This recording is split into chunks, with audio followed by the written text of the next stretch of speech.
Hey everyone, corruption breeds corruption.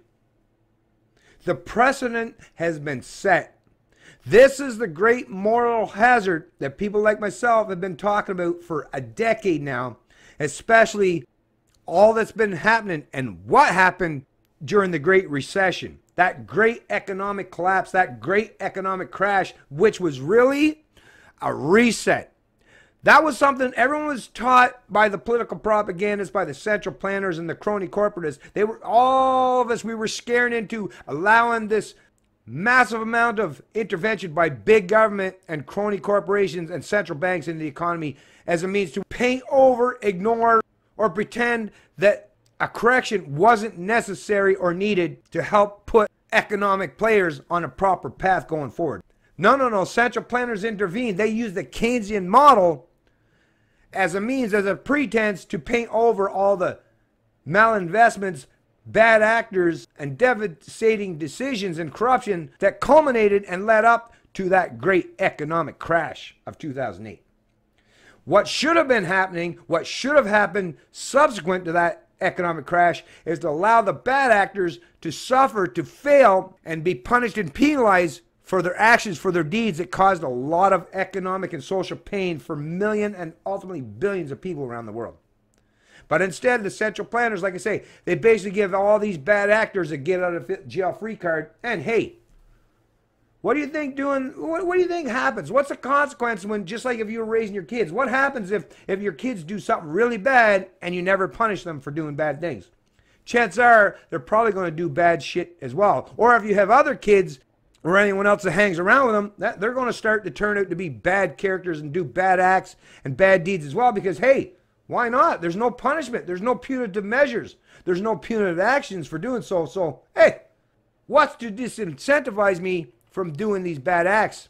If I can benefit myself now at the expense of everyone else, as long as I'm not going to be punished for it, you better believe I'm going to benefit myself now at the expense of everyone else. And the consequence of that is seeing articles such as this a decade later. Headline out of CBC News Business: Canadian oil sands player calls for government to mandate production cuts. Nope, this is in reference to an OPEC meeting or the Saudi regime or some of these OPEC countries, in these far off countries that they do the price fixing thing. They're even talked about and referred to as the cartel, right? So that's what they do, is they manipulate the prices of their commodities in oil by arbitrarily dictating and determining how much production they're going to produce, because, all about supply and demand. Because they understand the correlation of supply and demand, hey, they think, well, hey, if we just cut production just willy-nilly, just because we want to, well, that'll raise the prices, which benefits our corporations or our government when you're talking about these OPEC countries, because they all rely on the residual or financial effects of selling these commodities such as oil. But now, like I say, now that's even coming to countries such as Canada. All right, come on. Now we have our own domestic players such as Cenovus, who's now trying to get into the price fixing game and using central planning governments as a means to that end. This is an extraordinary situation brought on by extraordinary circumstances, Cenovus Energy says. This being reported by Tony Seskis, November 13th, 2018.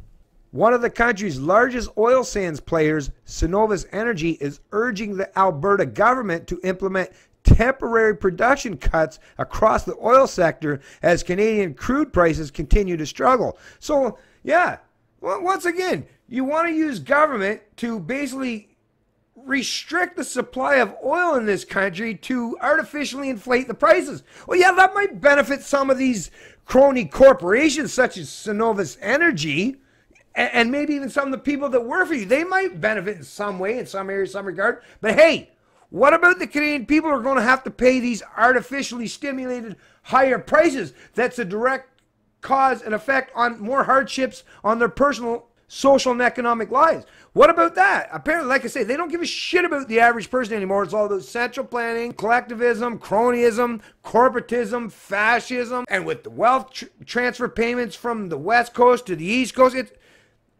socialism. I mean, how many isms are being practiced in this country? Basically, it's just a fucking free-for-all for central planning authoritarians.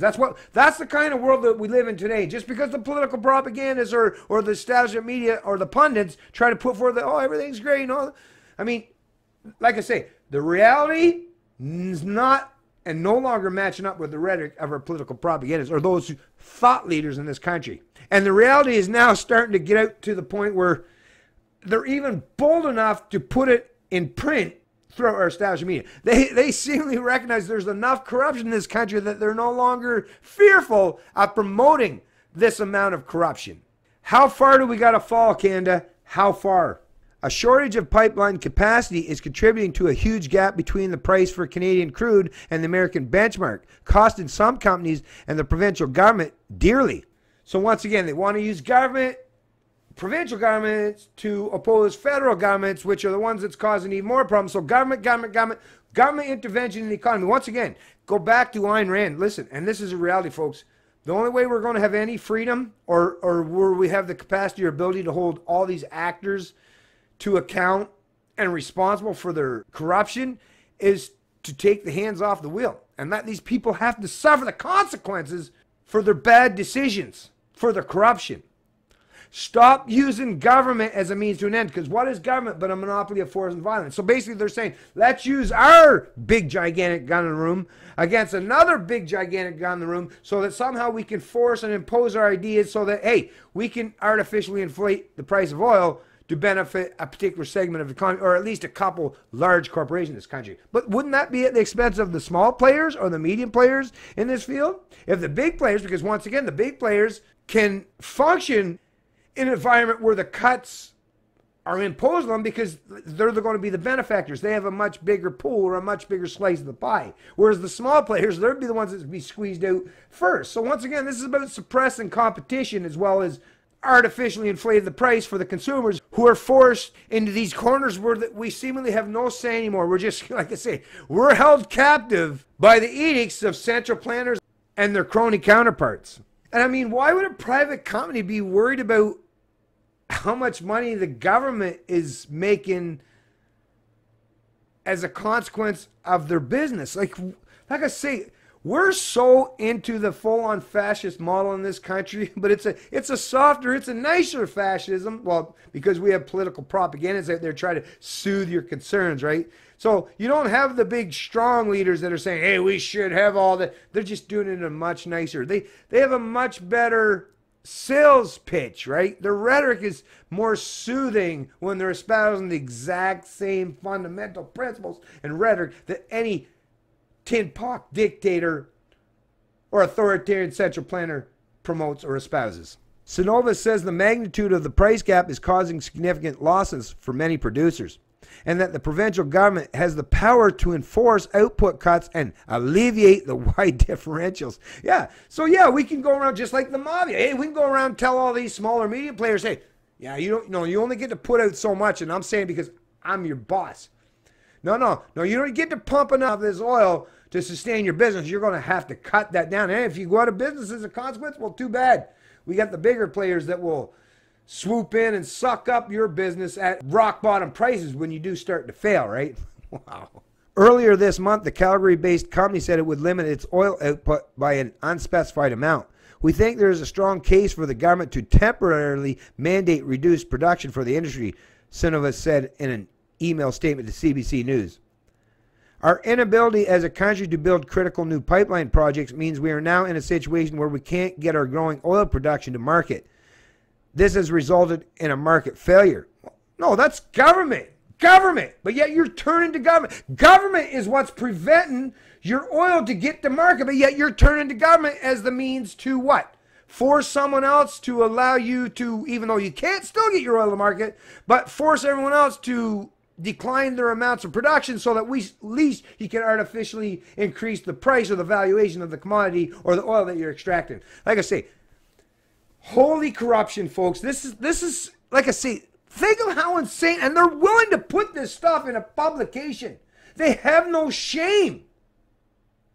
Corruption is so rampant at this country at this point that it's like nothing even surprised me, even though it does outrage me. Because at every example when I see this stuff, it's like, oh, wow, how did we get to this point? Well, I kind of know how we got to this point. Once again, Not having freedom, not having liberty, not having a market competition-oriented system where people can function freely and hold each other to account and economically and socially responsible. Yeah, this is what it gives rise to. Shit such as this, folks.